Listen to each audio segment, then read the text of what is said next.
The spotlight was blinding, the applause deafening, and the stage my kingdom.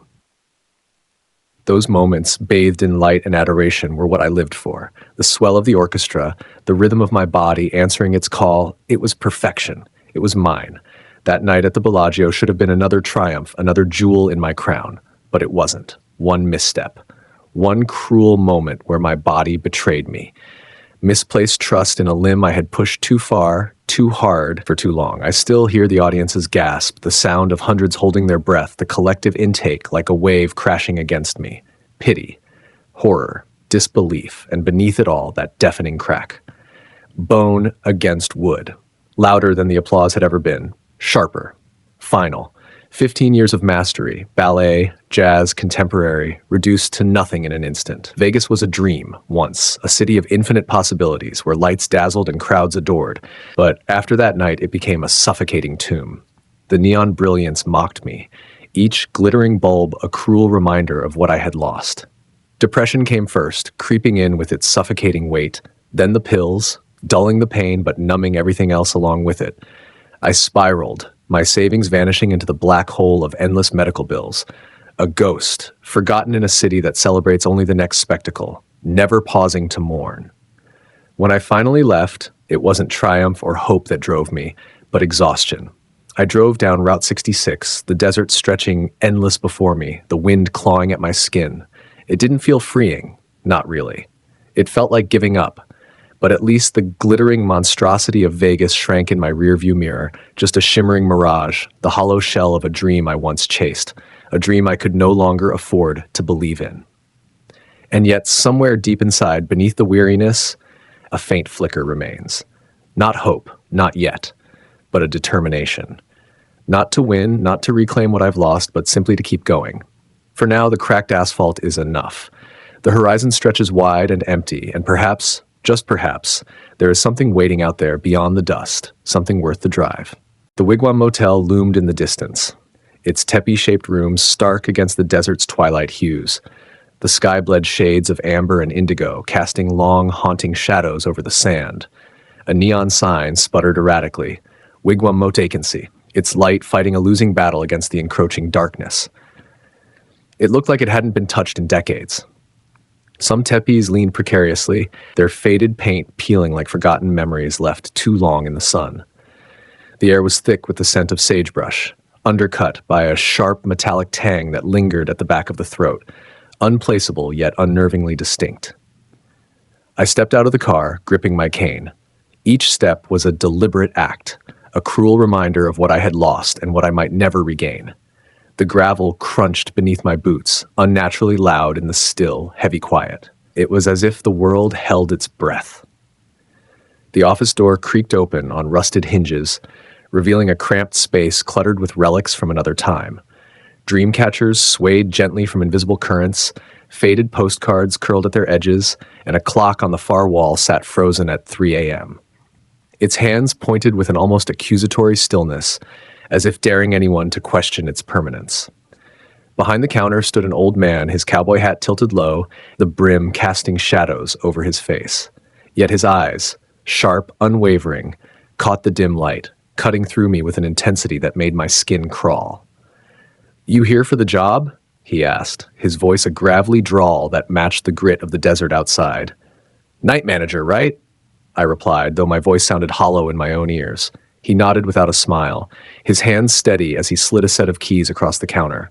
The brass keychain was triangular, etched with markings that looked ancient, like constellations charted by forgotten astronomers. "There are rules," he said, his tone low and measured, every syllable landing with weight. "Follow them, or you won't last the night." I forced a laugh, nervous and thin. "Rules, huh?" But his expression didn't change, his face carved from stone. Slowly, he handed me a yellowed sheet of paper, brittle with age. The rules were scrawled in ink that seemed to bleed into the page. Stay in your room between 3 a.m. and 3:15 a.m. If the door to room 5 opens on its own, lock it immediately. If the neon sign outside stops flickering, do not look outside. Only open the door if the password El Dorado is spoken. Always leave a light on in your room. What happens if I break a rule? I asked, my voice quieter now, the weight of the list pressing on me like a hand around my throat. His gaze hardened, and he leaned closer. I could see the deep lines in his face now, etched by time and perhaps something darker. You don't want to find out, he murmured, his breath dry and earthy. Curiosity killed the last one. The words hung in the air between us, suffocating and final. Room 6 was modest, almost barren, pale green walls cracked and peeled, and a crooked painting of a desert landscape hung above the bed. The air was thick with the scent of mothballs, and something faintly sour. I placed the brass keychain on the nightstand and unpacked slowly, my movements careful, as if breaking the oppressive stillness of the room might summon something unwanted. As night fell, the motel seemed to breathe, its silence breaking apart piece by piece. The neon sign outside flickered, rhythmically, almost taunting, casting distorted shadows that crawled along the walls like restless spirits. I tried to distract myself, I really did. But the rules loomed in my mind, their simplicity hiding something far darker. At 9:30 p.m., it started. A faint tap, tap, tap at the door. My stomach tightened, a chill creeping up my spine. The rules echoed in my mind. Do not open the door unless they say the password. El Dorado. The voice from the other side was low, distorted, wrong. I froze. My breath caught in my chest. The words were correct, technically, but the way they crawled into the room, clinging to the air, felt unnatural, off. My fingers tightened around the brass keychain as I backed away, each step heavier than the last. The tapping stopped, but the silence that followed wasn't empty. It was thick, suffocating, alive, and it was waiting. The clock on the wall hadn't moved. It still read 3 a.m., mocking the passage of time. The silence was thick, suffocating. I began to feel trapped, the walls seeming to press closer, a heavy weight settling over me. Then it started, a faint scratching at the window. Slow, deliberate. The sound crawled up my spine, prickling at the edges of my sanity.